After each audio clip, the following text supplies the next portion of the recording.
ಎಲ್ರಿಗೂ ನಮಸ್ಕಾರ. ನಾಳೆ ಭಾನುವಾರ 6ನೇ ತಾರೀಕಿಗೆ ನಡೆಯಬೇಕಾಗಿದ್ದಂತಹ ಸೌಜನ್ಯ ನ್ಯಾಯ ಯಾತ್ರೆ, ಈ ಯಾತ್ರೆಗೆ ನ್ಯಾಯಾಲಯ ತಾತ್ಕಾಲಿಕವಾಗಿ ತಡೆಯಾಜ್ಞೆಯನ್ನು ಕೊಟ್ಟಿದೆ. ಈ ಹಿನ್ನೆಲೆಯಲ್ಲಿ ನಾವು ಮುಂದಿನ ಆದೇಶ ಬರುವುದವರೆಗೆ ಈ ನ್ಯಾಯ ಯಾತ್ರೆಯನ್ನು ಮುಂದೂಡಿರ್ತೇವೆ. ಆದರೆ ಅದು ಕ್ಯಾನ್ಸಲ್ ಆಗಿಲ್ಲ, ರದ್ದು ಆಗಿಲ್ಲ. ನ್ಯಾಯಾಲಯದ ಮುಂದಿನ ಆದೇಶದ ನಂತರ ಖಂಡಿತ ಈ ನ್ಯಾಯ ಯಾತ್ರೆ ನಡೆಯುತ್ತೆ. ಹಾಗಿದ್ರೆ ನಿನ್ನೆ ಸಾಯಂಕಾಲ ಸ್ವತಃ ನಾನು ಲೈವ್ನಲ್ಲಿ ಈ ನ್ಯಾಯಾಲಯದ ಪ್ರಕ್ರಿಯೆಗಳನ್ನು, ನ್ಯಾಯಾಲಯ ತಡೆಯಾಜ್ಞೆ ಕೊಡೋದಕ್ಕೆ ಒಪ್ಪಿಲ್ಲ ಅಂತ ಹೇಳಿದ್ದೆ. ಹಾಗಿದ್ರೆ ಆ ಪ್ರಕ್ರಿಯೆ ತಕ್ಷಣನೇ 1 ಗಂಟೆ ಒಳಗಡೆ ಏನೇನು ಬೆಳವಣಿಗೆ ನಡೆದು ಅದರ ಬಗ್ಗೆ ಸಂಪೂರ್ಣ ವಿವರವನ್ನ ಇವತ್ತು ನಾನು ಕೊಡ್ತಾ ಇದ್ದೀನಿ. ಅಷ್ಟೇ ಅಲ್ಲ, ಈ ತಡೆಯಾಜ್ಞೆ ತಂದಂತಹ ನಕಲಿ ದೇವಮಾನವನ ಸಂಪೂರ್ಣ ಏನೇನು ಕುತಂತ್ರ ಮಾಡಿದ್ರು ಆ ಎಲ್ಲಾ ಕುತಂತ್ರವನ್ನು ಕೂಡ ಇವತ್ತು ನಾನು ಸಾರ್ವಜನಿಕರ ಎದುರುಗಡೆ ಬಿಚ್ಚಿಡ್ತಾ ಇದ್ದೀನಿ. ನಮ್ಮ ಜೊತೆಗೆ ನಮ್ಮ ಆತ್ಮೀಯ ಮಿತ್ರರು ಮತ್ತು ಈ ಹೋರಾಟದ ಪ್ರಮುಖ ನ್ಯಾಯವಾದಿಗಳು ಅತ್ಯಂತ ಪ್ರಾಮಾಣಿಕವಾಗಿ ಈ ಹೋರಾಟದಲ್ಲಿ ತೊಡಗಿಸಿಕೊಂಡು ನ್ಯಾಯಾಲಯದ ಒಳಗಡೆ ವಾದವನ್ನ ಮಂಡಿಸಿದಂತ ಶ್ರೀಯುತ ಮೋಹಿತ್ ಅವರು ನಮ್ಮ ಜೊತೆಗಿದ್ದಾರೆ.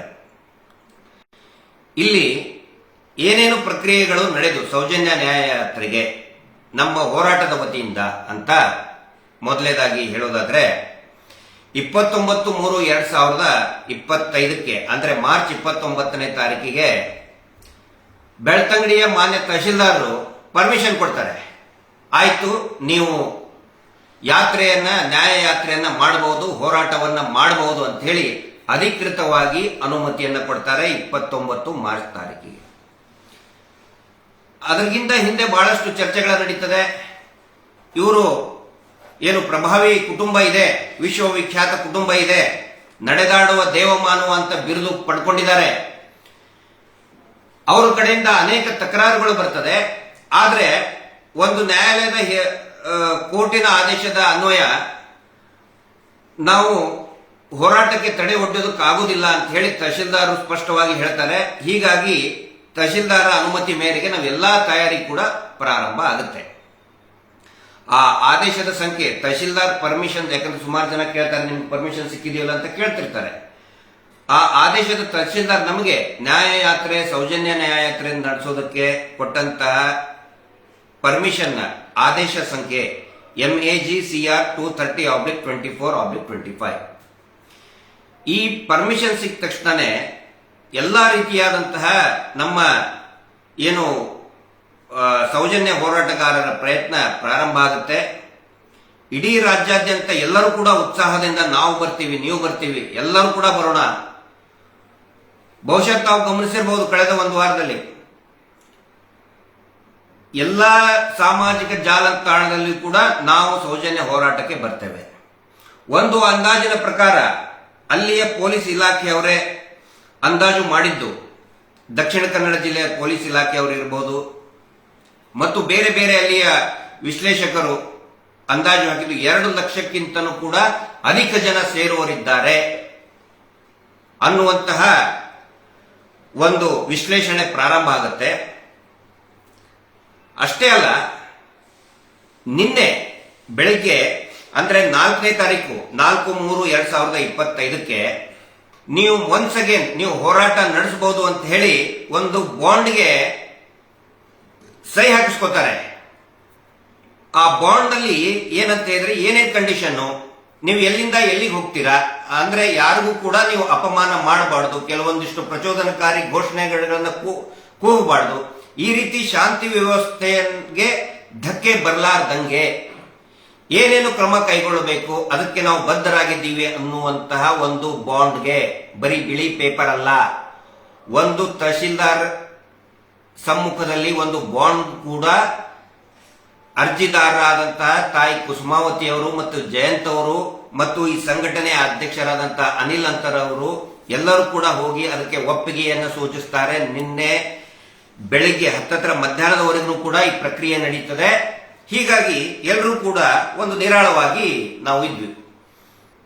ಇದರ ಹೋರಾಟದ ಉದ್ದೇಶ ಏನು ಮತ್ತೆ ಇದರದ್ದು ರೂಪುರೇಷೆ ಏನಾಗಿತ್ತು? ಈಗಾಗಲೇ ನಾವು ಅನೇಕ ಪ್ರಚಾರ ಸಾಮಗ್ರಿಗಳಲ್ಲಿ ಇದರ ಬಗ್ಗೆ ನಾವು ತಿಳಿಸಿದ್ದೀವಿ.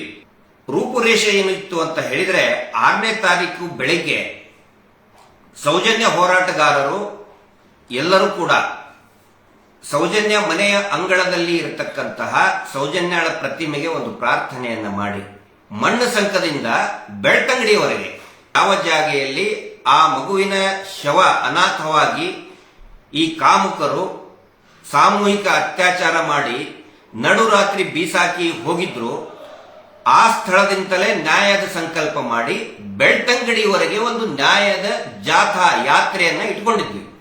ಇಲ್ಲಿ ಎಲ್ಲರೂ ಗಮನಿಸಬೇಕಾಗಿದ್ದು, ಆ ಮಣ್ಣ ಸಂಕದಿಂದ ಬೆಳ್ತಂಗಡಿ ರಸ್ತೆ ಏನಿದೆಯಲ್ಲ ಅದು ದೇವಸ್ಥಾನದ ಕಡೆಗೆ ಹೋಗುವುದಿಲ್ಲ.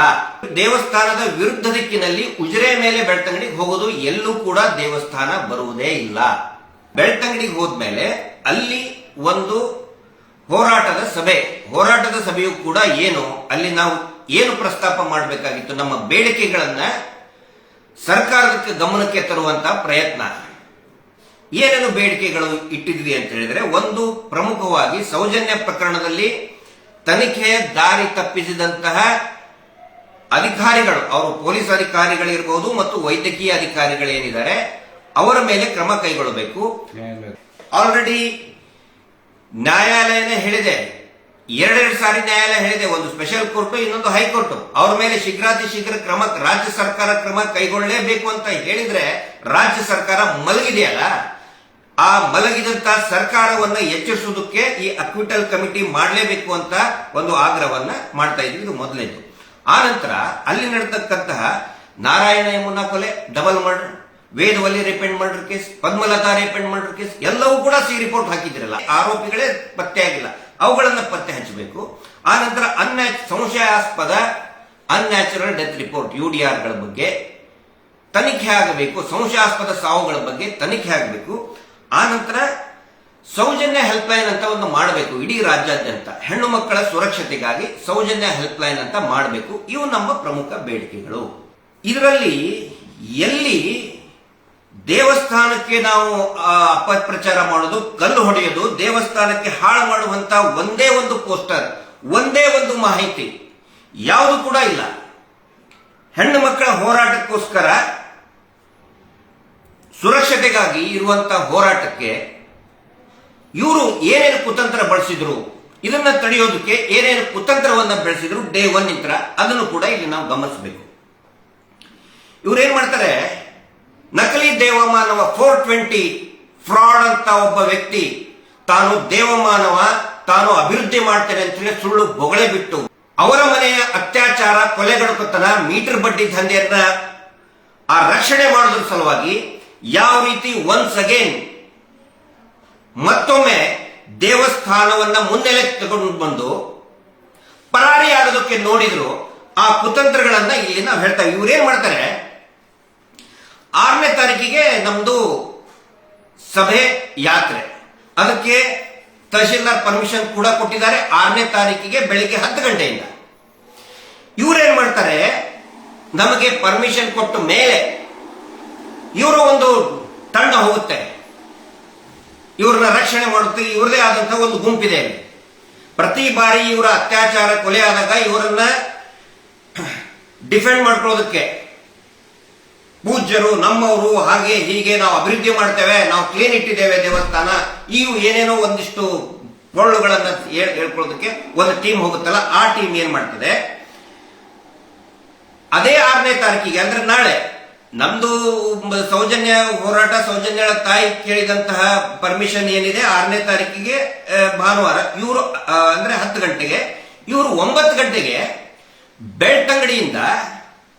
ಬೆಳ್ತಂಗಡಿಯಲ್ಲಿರುವಂತಹ ಮಾರಿಗುಡಿಯಿಂದ ದೇವಸ್ಥಾನದವರೆಗೆ ಇವರು ಯಾತ್ರೆ ಮಾಡ್ತಾರಂತೆ.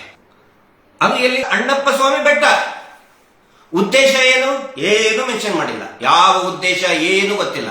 ಅಣ್ಣಪ್ಪ ಸ್ವಾಮಿ ಬೆಟ್ಟ ಮೊನ್ನೆ ಒಂದು 4-5 ದಿನದ ಹಿಂದೆ ಮಾಡಿದ್ರು, ಅಣ್ಣಪ್ಪ ಸ್ವಾಮಿ ಬೆಟ್ಟದ ಮೇಲೆ, ಅಲ್ಲಿ ಅದ್ರ ಮುಂದೆ ರಸ್ತೆಯಲ್ಲಿ 27ನೇ ತಾರೀಕಿಗೆ. ಮತ್ತೆ ಈಗ ಮಾರಿಗುಡಿಯಿಂದ ಅಣ್ಣಪ್ಪ ಸ್ವಾಮಿ ಬೆಟ್ಟ ದೇವಸ್ಥಾನಕ್ಕೆ ಹೋಗ್ತೀವಿ ಅಂತ ನಾವು ಹೇಳಿಲ್ಲ, ಅವ್ರು ಹೇಳಿದ್ರು. ಹಾಗಿದ್ರೆ ದೇವಸ್ಥಾನಕ್ಕೆ ಕಲ್ಲು ಹೊಡೆದಕ್ಕೆ ಹೋಗ್ತಾ ಇರೋರು ಯಾರು ಗೊತ್ತಾಗಬೇಕಲ್ಲ, ಅವರೇ ಬರ್ತಿದ್ದಾರೆ. ಮತ್ತೆ ನಿನ್ನೆ ಹೈಕೋರ್ಟ್ ನಲ್ಲಿ ಅವರ ವಾದನು ಕೂಡ, ಅವರ ಪ್ರೇಯರ್ ಕೂಡ ಅದೇ ಆಗಿತ್ತು. ನಮಗ್ ಮತ್ತೆ ಅದೇ ತಾರೀಕಿಗೆ 6ನೇ ತಾರೀಕಿಗೆ ನಮಗ್ ಪರ್ಮಿಷನ್ ಕೊಡಿ ಅಂತ ಕೇಳ್ತಾರೆ. ಆನಂತರ ಕಳೆದ ಒಂದು ವಾರದಿಂದ ನಿರಂತರವಾಗಿ ಈ ಫೇಕ್ ಐಡಿಗಳಲ್ಲಿ ಮತ್ತು ಅವರದೇ ಆದಂತಹ ಒಂದು ಐಟಿ ಟೀಮ್ ಏನಿದೆ, ಪೇಡ್ ಐಟಿ ಟೀಮ್ ಏನಿದೆ, ಸುಖಾಸುಮ್ನೆ ಹೋರಾಟಗಾರನ ಪ್ರವೋಕ್ ಮಾಡೋದಕ್ಕೆ ಕೆಟ್ಟದಾದಂತಹ ಮೆಸೇಜ್ಗಳನ್ನ ಅವರೇ ಹಾಕೊಳ್ತಾ ಇದ್ದಾರೆ. ನೋಡಿ, ಕಲ್ಲು ಹೊಡೆಯಕ್ ಬರ್ತಾರೆ, ಕಮ್ಯುನಿಸ್ಟರು ಬರ್ತಾರೆ, ಜಿಹಾದ್ಗಳು ಬರ್ತಾರೆ, ಕ್ರಿಶ್ಚಿಯನ್ ಮಷಿನರಿಗಳು ಬರ್ತಾರೆ, ಕಲ್ಲು ಹೊಡಿತಾರೆ, ಅವರವರೇ ಹಾಕೊಳ್ತಾ ಇದ್ದಾರೆ. ಹಾಗಿದ್ರೆ ಆ ಏನೇನು ಮೆಸೇಜ್ಗಳು ಇವ್ರು ಹಾಕ್ತಾ ಇದ್ರು, ತಕ್ಷಣವೇ ಅರ್ಜಿದಾರರಾದಂತಹ ಈ ನೀತಿ ಜಯಂತ್ ತಂಡದಿಂದ ತಕ್ಷಣಕ್ಕೇನೆ ಪೊಲೀಸರ ಗಮನಕ್ಕೆ ತಗೊಂಡು ಬಂದಿದ್ದಾರೆ. ನಾನು ಕೂಡ ಸಂಬಂಧಪಟ್ಟಂತಹ ಪೊಲೀಸ್ ಅಧಿಕಾರಿಗಳ ಗಮನಕ್ಕೆ ತೆಗೆದುಕೊಂಡು ಬಂದಿದ್ದೇನೆ. ಇಂಥವರಿಗೆ ನೀವು ಕ್ರಮ ಕೈಗೊಳ್ಳುವುದಿಲ್ಲವೇ? ಆ ಫೇಕ್ ಏನು ಇದನ್ನ ಕಳಿಸ್ತಾ ಇದ್ರು ಮೆಸೇಜ್ಗಳನ್ನ ಸೋಷಿಯಲ್ ಮೀಡಿಯಾದಲ್ಲಿ, ಬರೀ ಸುಳ್ಳು ಸುಳ್ಳು ಸುಳ್ಳು ಸುಳ್ಳು, ಸುಳ್ಳಿನ ಅಡಿಪಾಯ, ಸುಳ್ಳಿನ ಹಂದರ. ಪಾಪ ಯಾರು ತನುಷ್ ಅಂತ ಮಹೇಶ್ ಶೆಟ್ಟಿ ಜೀವರೋಡಿ ಅಣ್ಣನ ಮಗ ಅತ್ಯಾಚಾರ ಇದನ್ನು ಅಂತೇಳಿ ಸುಳ್ಳು ಸುಳ್ಳು. ಮತ್ತೆ ಇನ್ನೊಬ್ಬನು ಅದ್ರ ಬಗ್ಗೆ ಯೂಟ್ಯೂಬ್ ನಲ್ಲಿ ಚರ್ಚೆ ಬೇರೆ, ಬರೀ ಸುಳ್ಳು. ನಿರಂತರವಾಗಿ ಈ ಸುಳ್ಳಿನ ಕ್ಯಾಂಪೇನ್ ನಡೆಸ್ತಾನೆ ಬರ್ತಾ ಬಂದ್ರು ಕಂಟಿನ್ಯೂಸ್ ಆಗಿ. ಯಾವಾಗ ಈ ಸೌಜನ್ಯ ನ್ಯಾಯಯಾತ್ರೆ ಮಾಡ್ತೀವಿ ಅಂತ ಹೇಳಿದ್ಮೇಲೆ ಅದಕ್ಕಿಂತ ಮುಂಚೆ ಸಮೀರಿನ ವಿಡಿಯೋ ಯಾವಾಗ ಬಂತು, ಬರೀ ಸುಳ್ಳಿನ ಪ್ರಪೋಗಂಡ ಕಂಪ್ಲೀಟ್. ಅದರ ಭಾಗವಾಗಿ ಕಳೆದ 3-4 ದಿನದ ನಂತರ ಬರೀ ಸುಳ್ಳಿನ ಒಂದಿಷ್ಟು ಪೋಸ್ಟ್ ಗಳನ್ನ ಮಾಡಿದ್ರು. ಅದಕ್ಕೆ ನಾವು ಕೇಳ್ತಾ ಇದ್ವಿ, ನೀವು ಅವ್ರ ಮೇಲೆ ಯಾಕೆ ಕ್ರಮ ಕೈಗೊಳ್ತಾ ಇಲ್ಲ? ಪೊಲೀಸ್ ಇಲಾಖೆಗೂ ಕೂಡ ಕೇಳಿದ್ವಿ.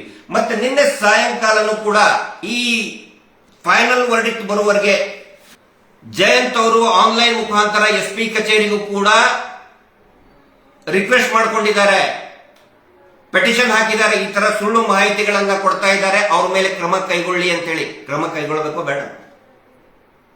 ಯಾವುದೇ ಒಂದು ರಿಪ್ಲೈ ಇಲ್ಲ ಪೊಲೀಸ್ ಇಲಾಖೆಯಿಂದ. ಅವ್ರ ಮೇಲೆ ಕ್ರಮ ಕೈಗೊಳ್ಳುವಂತ ಯಾವುದೇ ಒಂದು ರಿಪ್ಲೈ ಇಲ್ಲ. ಅಷ್ಟೇ ಅಲ್ಲ, ಅನಿಲ್ ಅಂತರ ಅವರು ದೂರು ಕೊಡ್ತಾರೆ ರೈಟಿಂಗ್ ನಲ್ಲಿ. ಬೆಳ್ತಂಗಡಿ ಪೊಲೀಸ್ ಸ್ಟೇಷನ್ ಹೋಗಿ ನಿನ್ನಿಂದ ಮನೆ ಕೊಡ್ತಾರೆ, ಲಿಖಿತವಾಗಿ ದೂರು ಕೊಡ್ತಾರೆ. ನೋಡಿ, ಸುಳ್ಳು ಕ್ಯಾಂಪೇನ್ ಮಾಡ್ತಾ ಇದ್ದಾರೆ. ದೇವಸ್ಥಾನಕ್ಕೆ ಇವ್ರು ಯಾರು ಕಲ್ ತಗೊಂಡು ಹೊಡಿತಾ ಇರ್ತಾರೆ, ಸುಳ್ಳು ಸುಳ್ಳು ಮೆಸೇಜ್ಗಳನ್ನ ಹಾಕ್ತಾ ಇದ್ದಾರೆ. ಸಾಮಾಜಿಕ ಜಾಲತಾಣಗಳಲ್ಲಿ ಅವುಗಳನ್ನ ವೈರಲ್ ಮಾಡ್ತಾ ಇದ್ದಾರೆ. ಯಾರು ಆ ರೀತಿ ದೇವಸ್ಥಾನಕ್ಕೆ ಧಕ್ಕೆ ತರುವಂತಹ ಮೆಸೇಜ್ಗಳನ್ನ ಹಾಕ್ತಾ ಇದ್ದಾರೆ, ದಯವಿಟ್ಟು ಅವ್ರ ಮೇಲೆ ನೀವು ಕ್ರಮ ಕೈಗೊಳ್ಳಿ, ಕಾನೂನು ಕ್ರಮ ಕೈಗೊಳ್ಳಿ ಅಂತ ಹೇಳಿದ್ರು ಕೂಡ ಬೆಳ್ತಂಗಡಿ ಪೊಲೀಸರು ಯಾವುದೇ ಕ್ರಮವನ್ನು ಕೂಡ ಕೈಗೊಳ್ಳುವುದಿಲ್ಲ. ಅಷ್ಟೇ ಅಲ್ಲ, ಆ ದೂರನ್ನೇ ತೆಗೆದುಕೊಳ್ಳುವುದಿಲ್ಲ. ಏನಿದ್ರ ಅರ್ಥ? ಪೊಲೀಸರು ಮತ್ತು ಈ ನಕಲಿ ದೇವ 420 ನಕಲಿ ದೇವ ಮಾನವನ ಗ್ಯಾಂಗ್ ಇಬ್ಬರು ಸೇರ್ಕೊಂಡು ಈ ಕುತಂತ್ರ ಮಾಡ್ತಾ ಇದ್ದಾರ ಅನ್ನುವಂತ ಸಂಶಯ ಬರುತ್ತೋ ಇಲ್ವೋ? ದೂರು ಕೊಟ್ಟಿದ್ದಾರೆ, ದೂರು ಕೊಟ್ಟರು ಕೂಡ ತಗೊಳ್ಳೋದಕ್ಕೆ ರೆಡಿ ಇಲ್ಲ. ಸುಮ್ಮನೆ ಏನೇನಾದ್ರು ಒಂದು ಹೇಳಿ ಕಳಿಸ್ಬಿಡೋದು, ಬಿಡಿ ಯಾಕೆ ದೂರು ಕೊಡ್ತೀರಾ ಅಂತ ಹೇಳಿ. ಒಂದು ವಾರದ ಹಿಂದೆಯಿಂದಲೂ ಕೂಡ ಇವರ ಯೋಜನೆ, ಅಭಿವೃದ್ಧಿ ಯೋಜನೆ ಅಂತೇಳಿ ಹಳ್ಳಿಗಳಲ್ಲಿ ಮೀಟರ್ ಬಡ್ಡಿ ದಂಧೆ ವಸೂಲಿ ಮಾಡುವಂತಹ, ರಕ್ತ ಹೀರುವಂತಹ ಇವ್ರದ್ದು ಗ್ಯಾಂಗ್ ಟೀಮ್ ಏನಿದೆಯಲ್ಲ, ಯೋಜನೆ ಅಂತ ಹೆಸರಿಟ್ಟುಬಿಟ್ಟಿದ್ದಾರೆ. ಅವ್ರೇನ್ ಮಾಡಿದ್ದಾರೆ ಸರ್, 3-4 ತಿಂಗಳ ಹಿಂದೆ, ಒಂದು 6 ತಿಂಗಳಿಂದ ಮನೆಗೆ ಹೋಗಿ ಬಡ್ಡಿ ವಸೂಲಿ ಮಾಡ್ತಿದ್ರು ವಾರ. ಈಗ ಇಲ್ಲಿ ನ್ಯಾಯಯಾತ್ರೆಗೆ ಘೋಷಣೆ ಮಾಡಿದ ನಂತರ ಪ್ರತಿ ಮನೆಗೂ ಕೂಡ ಹೋಗ್ತಾ ಇದ್ದಾರೆ. ಯಾಕಂದ್ರೆ ಜನಗಳಿಗೂ ಕೂಡ ಈಗ ಬರಬೇಕು ಅಂತ ಆಸಕ್ತಿ ಇತ್ತು, ಇಡೀ ರಾಜ್ಯಾದ್ಯಂತ ಬರೋರಿದ್ರು.